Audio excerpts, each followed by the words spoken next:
Ready नमस्कार मु विनोद कुमार सामल आपण स्वागत करुच्ची आज भाषा अभियान कार्यक्रम को भाषा कथार अच्छी मातृभूमि मातृभाषा ममता जा हृदय जननी नाही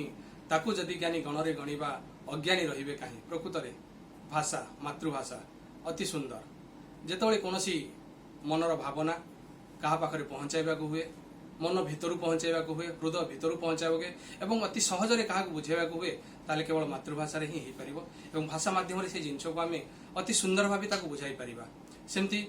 भारतर विभिन्न जगार विभिन्न प्रकार भाषा व्यवहार हुए विभिन्न ढांचा भाषा व्यवहार हुए विभिन्न कार्यक्रम जेकोसी आम कौन कार्यालय को जाऊँ सेठी विभिन्न प्रकार भाषा व्यवहार करा जाउछि किंतु जेतबेले निजर मातृभाषा जेतबेले निजर आत्मीयर भाषा निज मनर भाषा जेतबेले व्यवहार हुए तापाई निहाती भावे मन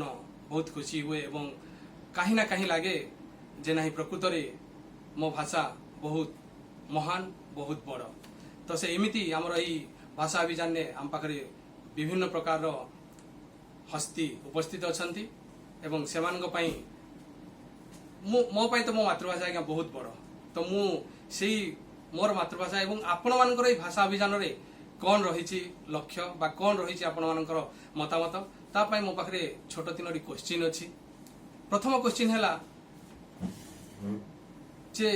आमर जो भारत रे भाषा अभियान चली ताहा उपरे मतामत कौन एवं ओडिशा रे यार प्रसार प्रचार केते जोरे हवा दरकार एवं केते जोरे होउची ता उपरे आपनकर मतामत कौन। एवं द्वितीय प्रश्न मन रखंतु मोर द्वितीय प्रश्न आमर न्यायालय रे ये जो भाषा तार प्रसार प्रचार हवा केते यथार्थ बा केते दरकार ता उपरे मतामत एवं माँ माटी रो मूल्य कौन ता उपरे मतामत दरकार। एवं तृतीय क्वेश्चन मोर हैला